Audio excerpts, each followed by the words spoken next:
goals are truly interconnected. Every single one, every issue is connected. They are not different from each other. The Philippines, we have sadly been called the center of climate change in the world, or the center of the effects of climate change because of the disasters that occurred due to climate change.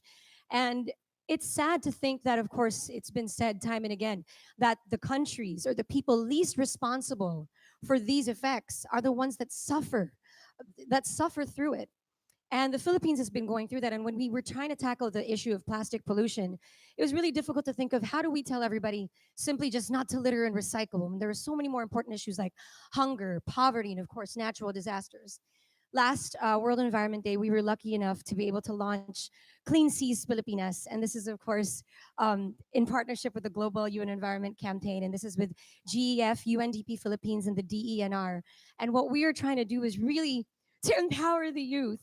We've been inspired by the many schools that we visited and the children that we have met, all levels as well, from, of course, kindergarten all the way to a university level.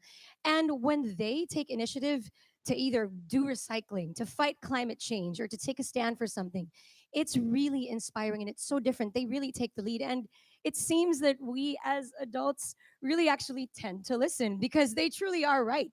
They know what they are saying. And when children speak up, it is really important to hear what they have to say. And this mission that we have is to educate the youth, to educate not just public schools, but private schools as well about waste management, recycling.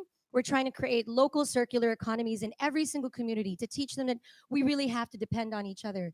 These schools will be partnered with junk shops so that the junk shops make money. We don't have many recycling centers here, but we do have junk shops all over the country. And people forget that they are the ones that do the recycling for all of us. So with the help of the junk shops, the schools can actually make money, and we are calling it their climate change fund. For areas and for communities that are prone, of course, to the effects of climate change and natural disasters, we are hoping that simply through waste management and recycling, and not just plastics, but all materials in school, that we can really try to show them that this is something that can be possible. Already, we've had success stories with some of our model schools here in the Philippines, also being able to create scholarship funds for children in the community that don't have the chance to have an education. So there's really so much potential in this. And I know the Sustainable Development Goals also has the world's largest lesson, which is bringing the SDGs to schools. And we feel that this is just the beginning. We start with the environment, we start with life below water, with climate action, with educating them on why we have to take care of our planet, because it is the most urgent mission we are facing right now. There is no planet B. So Are through the you youth, are you fighting this on your own, or are you also being helped by the local governments, by the national government? this is a multi-sectoral effort. Nothing can definitely be done alone. SDG number 17, partnerships for the goals. We believe in always opening the doors for communication, for innovation, for partnerships, and help is always needed. Right now, the biggest support that we've been getting is actually from the private sector, and we are so proud to say that, to see that they're really taking huge steps towards sustainability and also really helping empower local communities in a way that has really not been done before, or done in small ways, but never on this scale.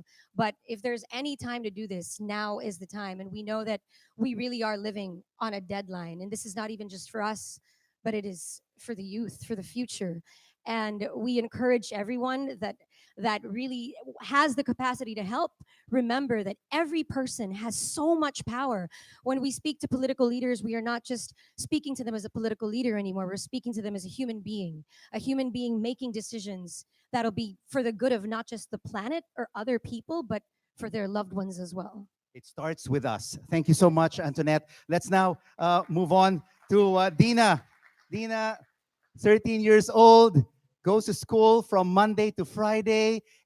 And instead of being with her friends on weekends, it's all about championing the environment, being a hero for the environment. So maybe share with us your journey, Dina, and what you do on weekends. Um, Go ahead, Dina. uh, so, as you said, I'm 13 years old, so I still go to school from Monday to Friday. But um, Usually on Saturdays, I try to go with my elder sister Amal to underprivileged schools such as in Lahore, such as Amin Maktab and Alam Bibi, in which we have our own specific classes of 30 kids from from grade one to from grade 1 to 3, in which we especially from the last APAN, we took back some information with us about awareness of climate change, in which we actually try to include that into classes, into different activities and classes we conduct with the children. So they're already with their own prior knowledge and with their own prior knowledge, they're actually very smart, and they are actually very well, they are very passionate about the environment. They do know the different problems we face, and unlike educated children, they are actually aware of the things that we should do for the environment. Like they are aware of climate change and the different problems, especially Pakistan faces. So, like I said, unlike the educated a lot, they do actually try to take back information from us to their homes and actually try to implement it in their life. You know, Dina here has also two other siblings, an older sister and a younger sister who's 7 years old, and they're also passionate about the environment. So most probably we will see the Malik sisters. So maybe you could also share with us that you and your sister are coming up with a book. So one of our most recent projects under the Sepla Young Leaders Club is our new book called Journey of 100 Leaves. That book is it's basically a compilation of what my sister Amal and I have been doing since we were around 4 to 5 years old. Wow, 4 to 5 years old. Very admirable, very inspiring. And what are the contents of the book? Well, it basically starts from the 2010 floods, because those floods really impacted my sister and I, and that's the reason we started being more aware of climate in Pakistan, especially, and the effects of climate change. Because otherwise, like we were 4 and 5, we didn't really care about the climate. But what really keeps you focused? What keeps you focused with your advocacy? For me, I think it's mainly Pakistan and the fact that the government now, it's after like a while, finally, it's actually trying to do something better and trying to sustain it. But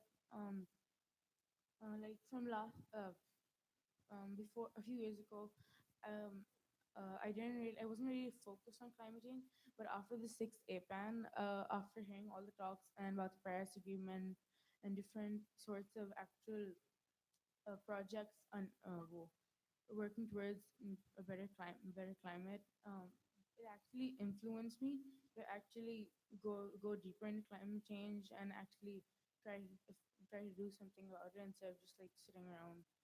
So I think it's mainly because of the sixth APAN that actually involve myself into climate change. Let's just hope and pray that we have more Dinas in the world. All right, Niel, what you have on your shirt right now? Oh, this is the cover of the book, Journey of 100 Leaves, coming out very soon, and I'm sure it will be a bestseller. Thank you very much.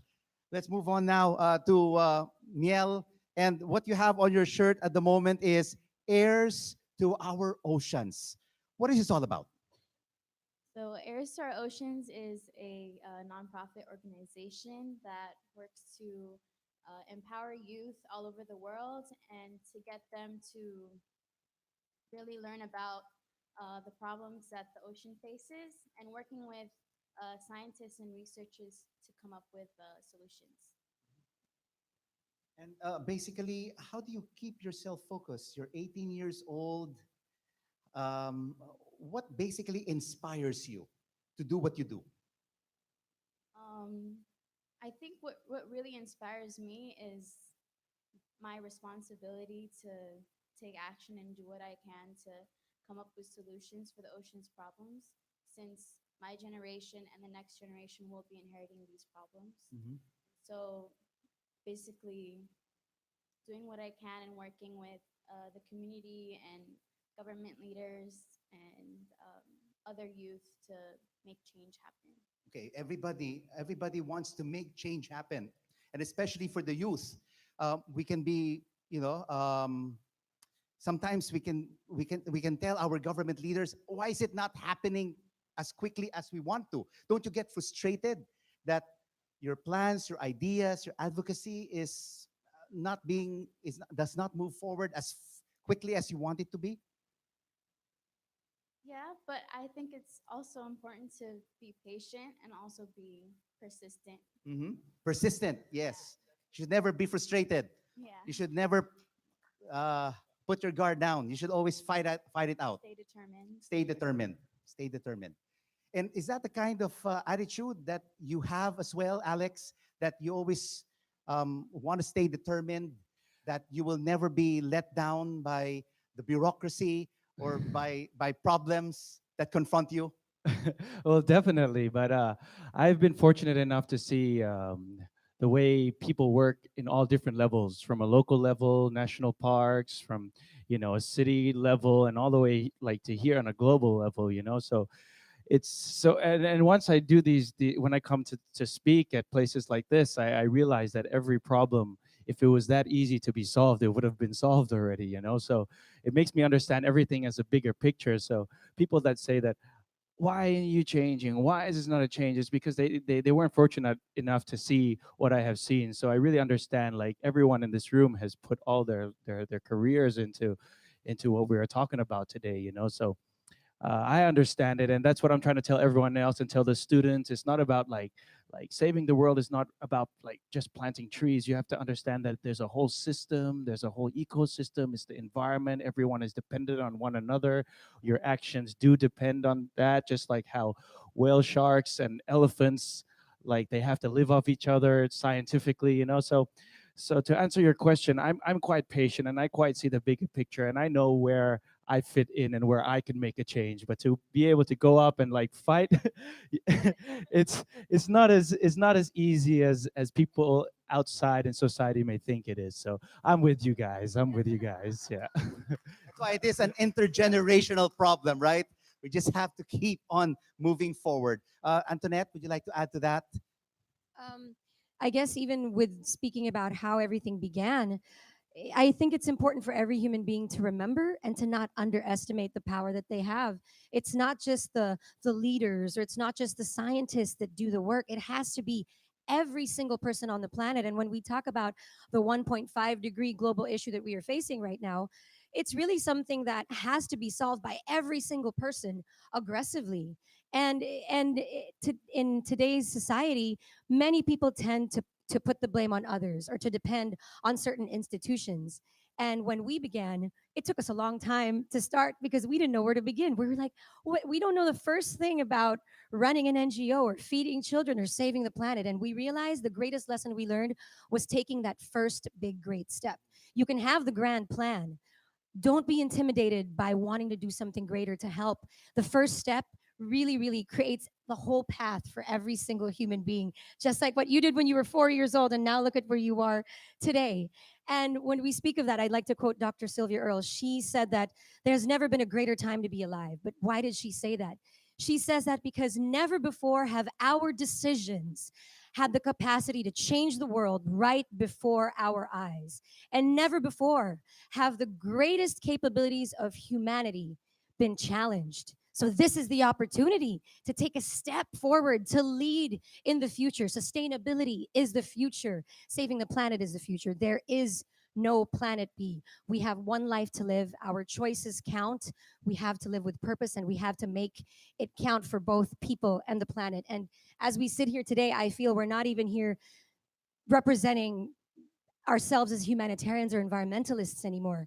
We are here representing ourselves as human beings, as earthlings, fighting for our right, not just our right, but for the next generation's right not just to survive, but to thrive, to be able to thrive to their fullest potential and see the beauty that we have seen and the past generations have seen.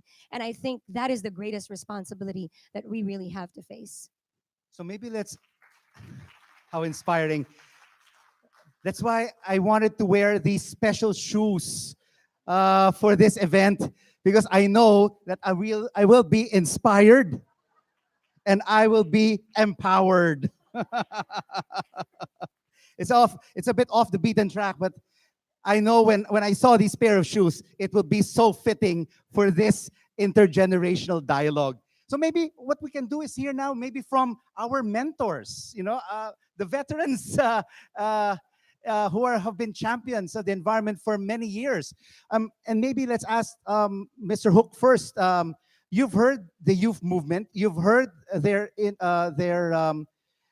advocacies. How much more effective can they be in what they're doing? Sure. So it's extremely inspiring. Let me start with a little bit of climate change adaptation jargon, if I might, being a scientist. So, in the climate change adaptation arena, we talk about three eras of adaptation. Firstly, it is stopping maladaptation, making us less vulnerable. Secondly, where we are now is risk mitigation, understanding the risk of climate change and adapting to it.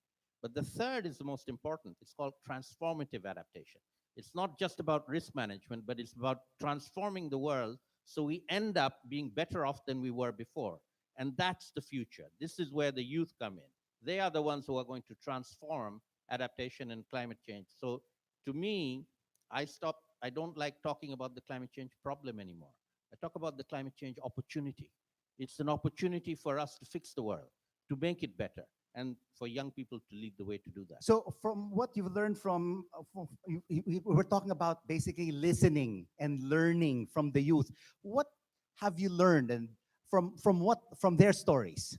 Absolutely inspiring, their stories and their energy. I'm a teacher in a university, so I have lots and lots of students. I learn more from my students than I teach them nowadays, because they are inspiring. They have energy, they have intelligence, they're connected socially around the world nowadays in a way that never happened before. And we have a network of universities from the least developed countries with whom I do a lot of work. We have a very strong youth network of university students across all the different countries. It's a South-South network. We don't need external funding. We don't need other people to do that. And that's really an important lesson, is that you can do things yourself. You don't need to wait for somebody to come and help you or assist you to do that. Always maintain an open mind. What about Mr. Whittler? First of all, I'd like to repeat what I said. I'm humbled and very inspired by sitting with these champions. I've been and led 10 cups up till now, but I think this is the most inspiring thing that I've heard. So I hope, because this will be on Instagram and YouTube, that my delegation at least and the other delegations will be inspired and put the heightened adrenaline for the next cup, because they're very inspiring. Thank you. Most probably, we can all interconnect with Alex and with Antoinette, because they both have 1.4 million and close to half a million followers. I just have 13,000. So I pale in comparison. So maybe we can get back to Miel, and maybe you can share with us what more would you like to do from from your from your advocacy, and what more would you like to learn?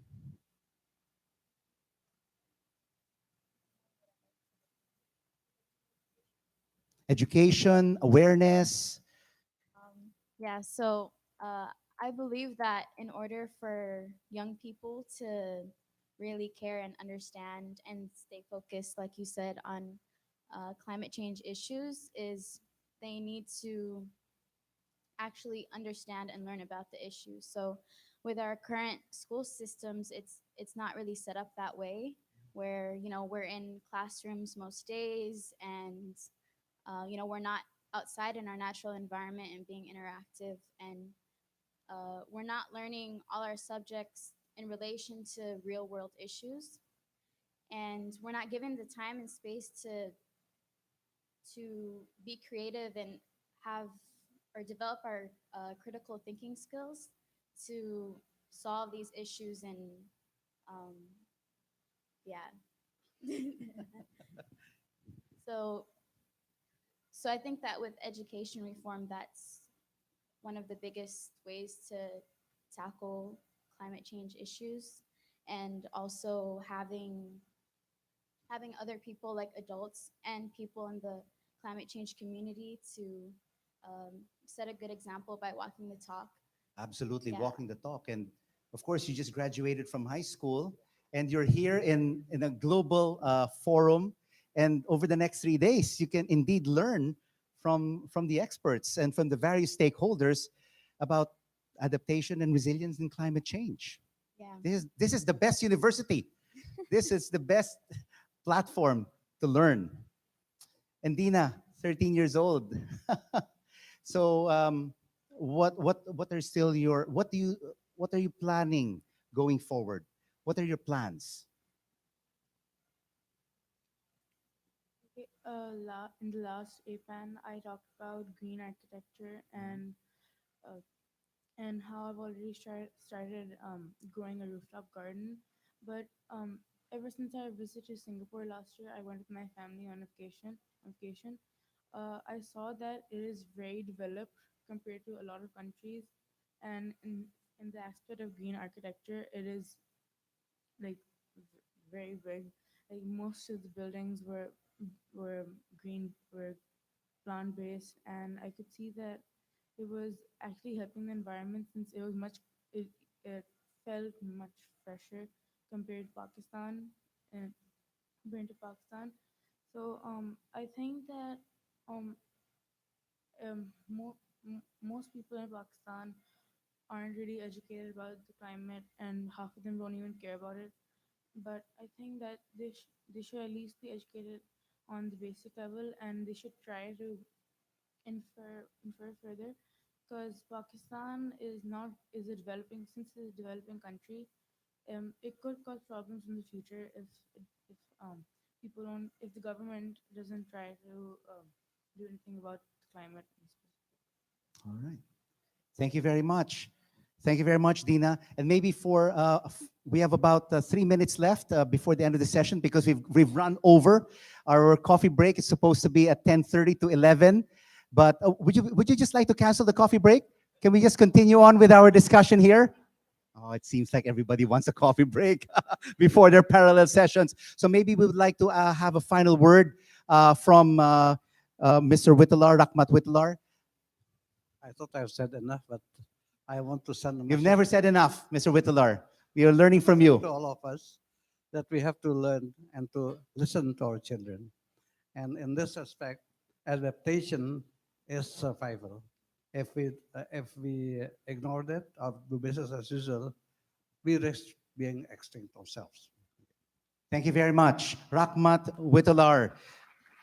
Mr. Samil Hook, final word. Final word, I look to the future. I'm now investing in educating and learning from kids. Absolutely. I myself, I'm also learning from my son, who is 14 years old, about the environment. I'm already 52 years old, and I'm still learning. And it was really a great opportunity to be here with all of you and learning from the youth, and of course, learning from the champions. And of course, we would like to end this first plenary session on intergenerational dialogue with a song. Would everybody want to hear a song? And it is entitled One Day. And we have two of our friends from Thailand and from the Philippines, Alex and Antoinette, to sing for us a few lines from a song called One Day for a Better World. Okay. Oh, you'll have to We're gonna transfer. have to- Okay.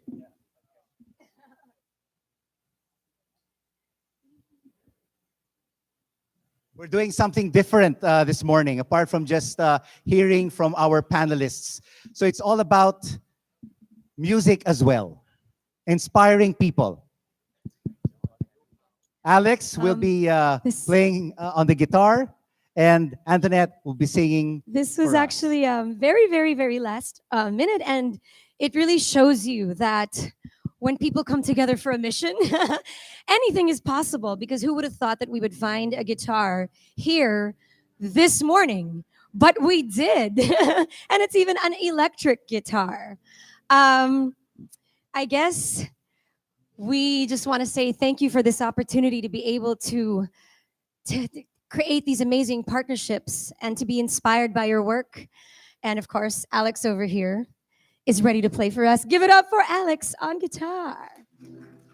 Oh, by the way, part of this song, there might be a little bit of a snippet of something that I had made a couple of years ago to help me remember the Sustainable Development Goals. And I hope that this helps you guys remember it as well.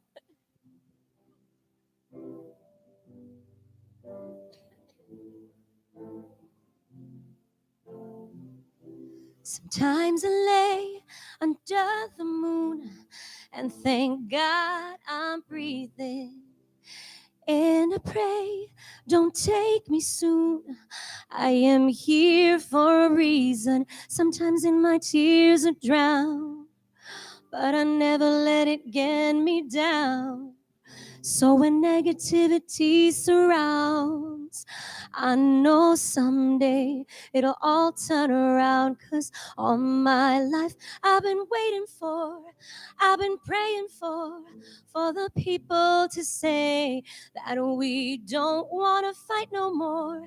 There'll be no more wars, and our children will play. One day, one day, one day, one day, one day, one day, one day, one day. Eradicate poverty across the world. Zero hunger for every boy and girl. Good health, well-being, coast to coast. Quality education we need the most. Gender equality for all to see. Clean water, sanitation, clean energy. Decent work, economic growth. Industry, infrastructure, innovation. Reduced inequalities for every nation. Sustainable cities and communities. Responsible production and consumption, please. Climate action, that's the plan. Life below water, life on land. Peace, justice, strong institutions. Partners for the goal are the solution. Spread the good word across the land. Tell the whole world about the plan. Get ready 2030, that's the year. Human beings won't live in fear. Calling all earthlings everywhere. It's time to take action if you care. Hand in hand, together we can. 17 goals, one master plan. One day this all will change. Treat people the same. Stop with the violence, down with the hate. One day we'll all be free and proud to be under the same sun, singing songs of freedom like, why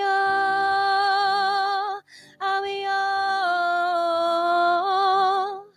are we all, oh. Hey, hey. All my life I've been waiting for, I've been praying for the people to say that we don't want to fight no more. There'll be no more war, and our children will play. Please help us. One day, One day, one day, one day. one day, One day, one day, maybe someday, someday, someday, someday, one day. And on that musical note, the Asian Development Bank today has been inspired and empowered by the youth movement. Thank you very much, Antoinette, Alex, Dina, and Miel. Thank you very much, Mr. Hook and Mr. Whittler. Thank you very much. Let's give them a big round of applause.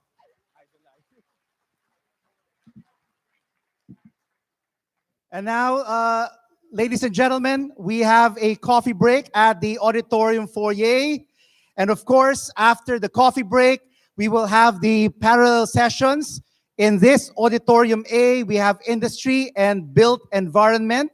That's for the ADB. For auditorium B, this auditorium will be divided into 4. we have the Human and Social Systems, CCC, and the Auditorium C, Natural Ecosystems. And then for Auditorium D, we have the Island Communities. And of course, we would also like to mention that we have exhibits at the marketplace along the cafeteria hallway. And right after our parallel sessions, we will have lunch up at the spiral stairs ED4. Please follow the ushers. Thank you very much.